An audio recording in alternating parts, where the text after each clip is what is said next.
Is this some kind of joke? The question, sharp and laced with derision, cut through the tense air humming around the base of the silent radar installation. Captain Eva Rostova, head of the 3rd Marine Engineering Battalion's Special Projects Team, stood with her arms crossed, a data slate clutched in one hand. Her eyes, narrowed in disbelief, were fixed on the old man standing before her. General Madsen told me he was sending an expert. He didn't say he was sending a museum piece. A few of her younger engineers, bright minds from the best technical universities in the country, stifled smirks. For 3 agonizing days they had thrown everything in their modern arsenal at the AN/FPS 132 phased array radar. The colossal 5-story tall dish the unblinking eye meant to guard this stretch of coastline was dead. They had run every diagnostic, cross-referenced every schematic, and consulted with the manufacturer's top minds via secure video link. The result was always the same, a cascade of error codes that led nowhere. The silence from the radar was a tactical blindness, a glaring vulnerability that had the entire base command on edge. And General Madsen's solution was this man. Bernard Owens looked to be at least 80. He wore faded denim jeans, a simple plaid shirt, and worn leather work boots. He held no data slate, no diagnostic sensor array. In his hand he carried a small weathered leather tool roll that looked like it had survived a war, or 3. He didn't react to Captain Rostova's insult. His gaze wasn't on her, or her team of frustrated prodigies. It was fixed upward, on the immense lifeless structure of steel and composite materials. His calm was a stark island in their sea of anxious energy. "With all due respect, sir," Rostova continued, her voice dripping with a condescension she didn't bother to hide, "we have terabytes of real-time diagnostic data we're trying to parse. What exactly do you think you can contribute?" Bernard finally lowered his gaze.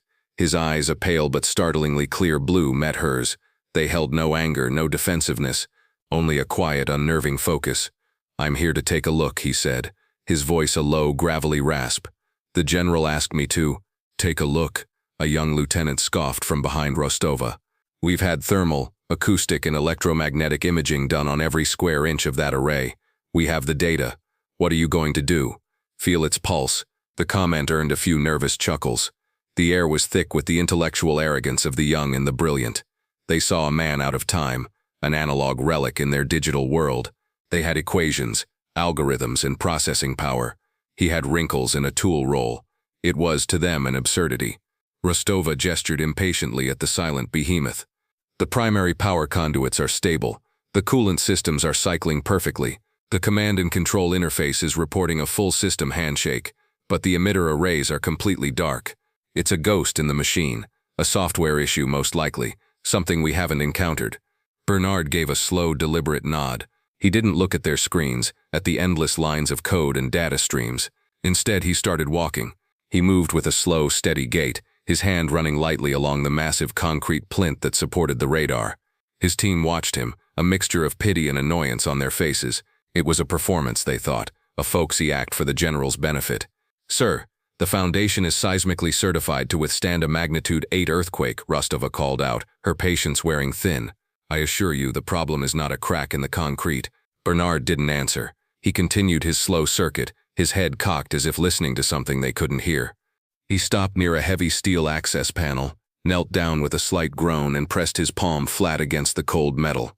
He closed his eyes. The engineers exchanged glances. This was beyond absurd. It was embarrassing. Rostova felt a flush of anger.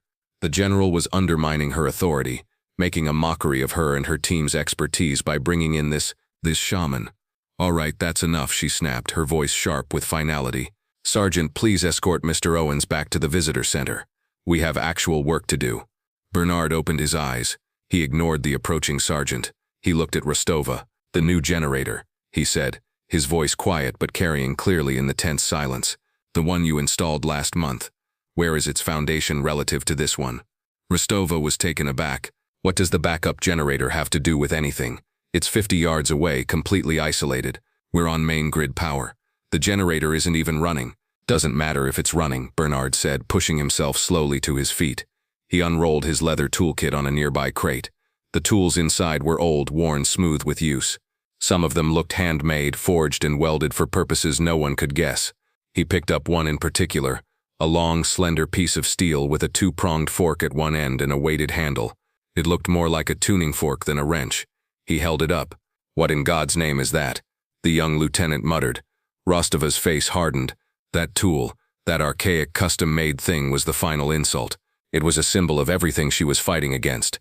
An unscientific, gut-feeling approach to a problem that demanded precision, data, and modern methodology.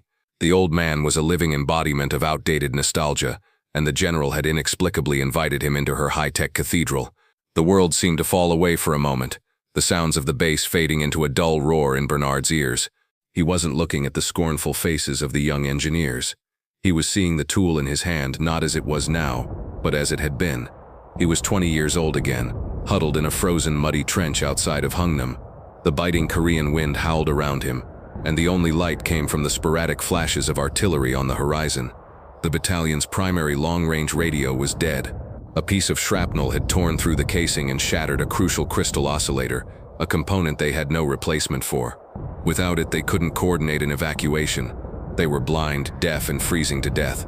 While others despaired, a young Bernard Owens worked.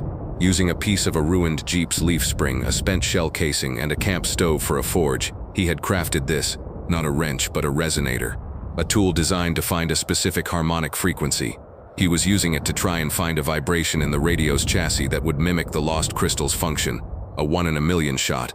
The memory was sharp, visceral, the smell of hot metal and ozone, the desperate, focused look on the faces of his fellow Marines watching him work, the weight of their lives resting on a piece of scrap metal he was beating into shape.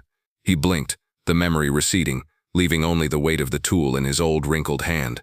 He saw the condescending smirk on the lieutenant's face, the utter dismissal in Captain Rostova's eyes as she looked at the very instrument that had saved 150 men from annihilation. And he understood. They couldn't see the history. They couldn't see the knowledge paid for in blood and fear. They only saw a piece of old, strange-looking metal. Watching from a distance near the doorway of the radar's control building was Chief Warrant Officer Mills. He was a man who had been in the Marine Corps for 25 years, a man who served General Madsen directly as a special liaison. The general's orders had been simple. Take Mr. Owens to the site. Stay out of his way, but don't let anyone else get in his way either. Call me if there's a problem. Mills had seen enough. The open contempt, the snide remarks, the captain's escalating hostility. It was more than just a problem. It was an embarrassment. Captain Rostova was a brilliant engineer, but her arrogance was a blinding light, and she was about to commit a career-ending sin. She was about to physically remove a guest who had been personally summoned by the base commander. A guest who, Mills was beginning to suspect, was far more than he appeared. As Rostova gestured for the sergeant to take Bernard's arm, her voice rising in command, "I said, get him out of here, now. That is an order." Mills slipped back inside the control room. He pulled out his satellite phone and hit a single speed dial number that connected directly to the general's aide. "This is Mills," he said, his voice low and urgent. "You need to get the general. Tell him it's about his consultant at the array." There was a pause. "No, sir, he isn't in any danger. He's just being treated poorly. Captain Rostova is about to have him thrown out." Mills listened for a moment, his eyes on the scene outside. Bernard was standing his ground, calm as a stone in a river, as the sergeant reluctantly approached him. "Yes, sir, that's his name. Owens, Bernard Owens." He listened again, his eyebrows shooting up his forehead. "Yes, sir, I'll do my best to delay them." He ended the call, a new profound sense of urgency coursing through him. He had no idea who Bernard Owens was, but judging by the reaction on the other end of the line, Captain Rostova had just kicked a hornet's nest the size of a battleship. Inside the base command headquarters, General Madsen was terminating a secure video conference with the Pentagon when his aide burst into the office without knocking, his face pale. "General, you need to come now. It's about Mr. Owens." Madsen stood up, his demeanor shifting from bureaucratic weariness to sharp-edged concern. "What about him? Is he all right?" "He's fine, sir, but there's a situation at the radar site. Chief Mills just called. Captain Rostova is trying to have Mr. Owens removed. She's treating him like a senile old man." The general's face, a landscape carved by decades of command, darkened with a rare and terrible anger. It was a quiet fury, far more frightening than any shout. "She's doing what?" he asked, his voice a low growl. He walked over to his terminal and typed a few commands. A classified service record appeared on the screen, dominated by a black and white photo of a young, intense-looking Marine. "Did Mills confirm the name?" the general asked, not taking his eyes off the screen. "Yes, sir, Bernard Owens." Madsen stared at the file. "The ghost of the grid," he murmured, a title spoken with a reverence bordering on awe. For 30 years, anytime a piece of high-tech gear went down in a war zone and no one could fix it, they sent for him. No official record, no paper trail. He'd show up, fix the impossible, and disappear. The man practically wrote the book on battlefield engineering because he invented it as he went along. The core emitter design in that very radar system is based on a concept he pioneered during a siege in the jungle when all he had was a captured enemy radio and a roll of copper wire. He looked at his aide, his eyes blazing. He didn't just get a Medal of Honor for his service. They created a special commendation for him, a citation for technological genius under fire, because what he did was so far beyond the normal scope of valor. And Eva Rostova, with her master's degree and her shiny new toolkit, is trying to have him thrown out. The general grabbed his cover from his desk. "Get the command vehicle, now. And get the sergeant major. I want him with me." He was already moving, his strides long and purposeful. Captain Rostova wanted an expert. She's about to find out she has a living legend. Back at the silent radar dish, the standoff had reached its peak. The sergeant had reluctantly placed a hand on Bernard's elbow. "Sir, I'm sorry, but the captain has given me an order.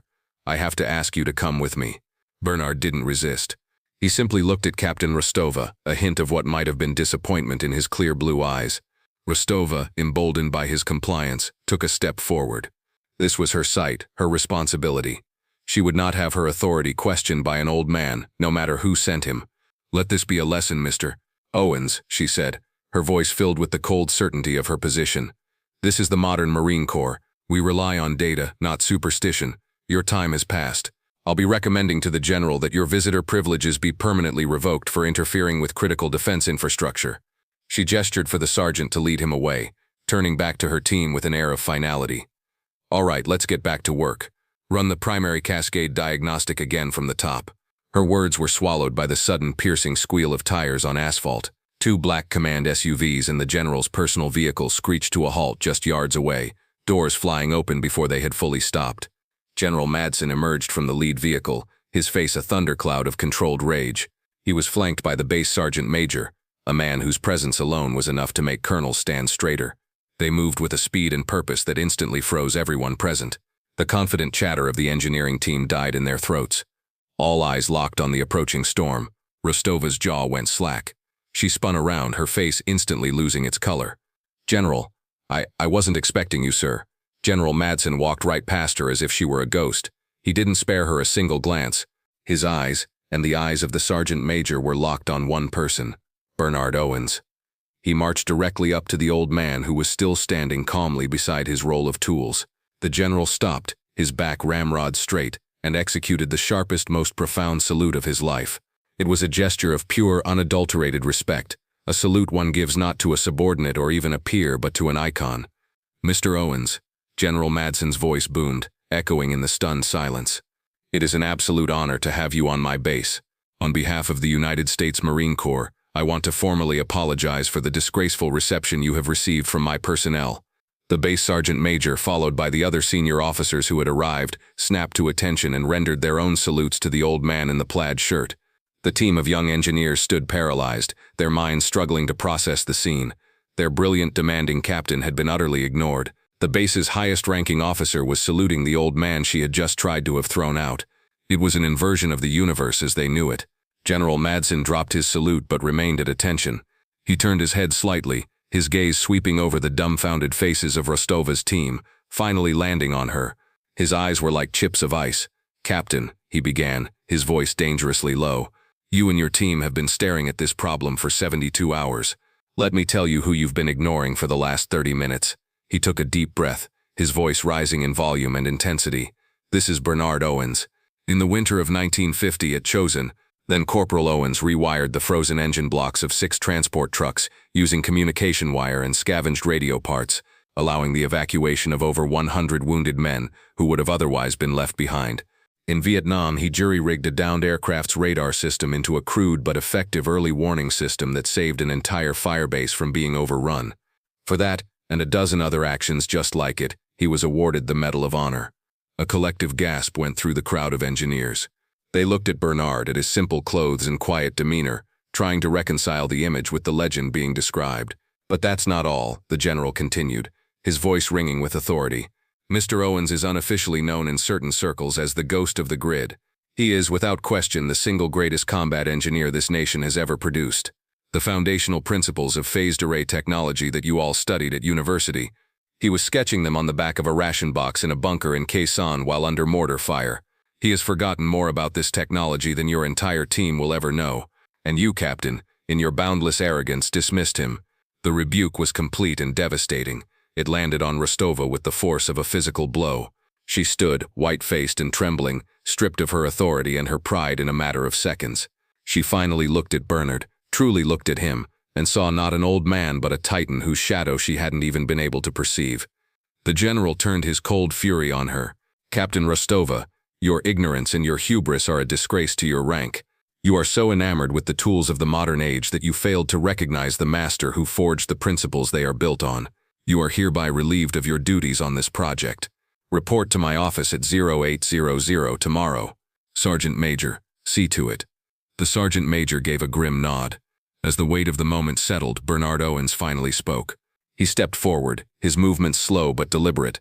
He wasn't looking at the general or the disgraced captain. He was looking at the silent radar. The general's a good talker, he said, his gravelly voice cutting through the tension. But he gives me too much credit. He looked at Rostova, and there was no malice in his eyes, only a quiet weariness. You weren't wrong, Captain. You have to trust the data, but you have to know which data to look for. He picked up his strange forked tool.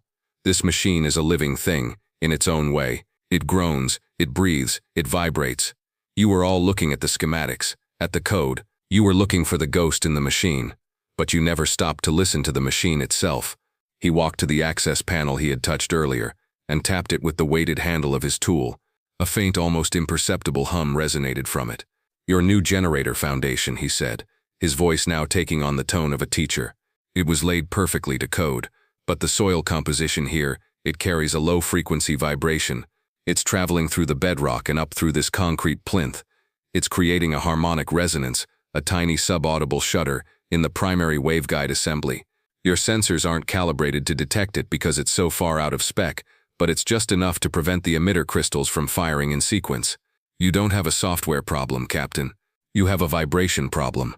As he spoke, holding the custom-made resonator, another memory flashed. The cold bunker in Quezon, 1968. A young Marine, a radio man, watched him with wide, fearful eyes as he used the very same tool, freshly forged, to tap gently on the chassis of their only long-range radio. "What are you doing, Bernie?" the kid had whispered. Young Bernard Owens hadn't looked up. "I'm listening to the steel," he had answered. "It always tells you the truth if you're quiet enough to hear it." The truth then had been a micro-fracture in a vacuum tube, a flaw he could only find by the way the metal hummed. The truth now was the same, just on a much grander scale. Under Bernard's quiet instruction, the humbled engineering team, now led by the chastened lieutenant, swarmed into action. They didn't use their complex data slates. They used wrenches and vibration dampeners. Following Bernard's guidance, they placed specialized insulating pads at key points where the radar's superstructure met the concrete plinth. It was brutally simple, low-tech work. Within an hour, Bernard gave a nod. "Try it now," he said. The lieutenant, his hands smudged with grease, relayed the command into his headset. A low hum started from within the installation, a sound no one had heard for 3 days. It grew into a powerful thrum of energy. On the massive face of the array, 1,000 small points of light flickered to life in perfect unison.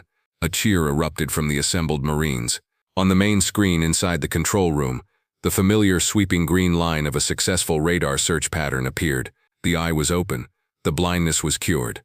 In the days that followed, a formal directive from General Madsen's office circulated through every technical command on the base. It mandated a new 3-day training course for all engineering officers. It was called Foundational Diagnostics and the Lessons of the Ghost, and it focused not on the latest software but on the unchangeable physical principles that governed all machines. It became the most sought-after and respected course on the base. A week later, Eva Rostova, now reassigned to a mundane logistics analysis role, saw Bernard Owens sitting by himself in a corner of the mess hall, slowly stirring a cup of coffee. For days, she had replayed her own monumental failure of judgment in her mind. Taking a deep breath, she walked over to his table. "Mr. Owens," she said, her voice barely a whisper, May I sit down?" He looked up, and his pale blue eyes held no judgment. He simply gestured to the empty chair across from him. "Please, Captain." She sat, her hands trembling slightly. "Sir, There are no words to properly apologize for my conduct. Bernard took a slow sip of his coffee. He didn't say, "It's okay," or "Apology accepted." He just looked at her for a long moment. "I worked on my first engine when I was 14, he said, his voice soft. "It was for a water pump on my family's farm. I spent a week taking it apart and putting it back together. I thought I knew everything about it, but I couldn't get it to start. My grandfather came out, watched me for about 10 minutes, and then he walked over and flicked a single pebble out of the fuel intake valve." Bernard smiled at the memory. "He told me that being smart is knowing how to take the machine apart. Being wise is knowing to check for the pebble first. You're very smart, Captain. The wisdom will come." He stood up, leaving his coffee on the table. "You just have to remember to listen for the pebbles." He gave her a small grandfatherly nod and walked away, leaving her alone with his lesson, a lesson far more valuable than anything she had learned from a textbook. The quiet wisdom of heroes like Bernard Owens is a timeless reminder that the greatest strength is often found not in the noise of new technology, but in the silent, steady foundations of experience and humility. These are the stories of valor that truly build the world. If you were inspired by the story of the Ghost of the Grid, please like this video, share it with others, and subscribe to Veteran Valor for more stories of the unassuming heroes who walk among us.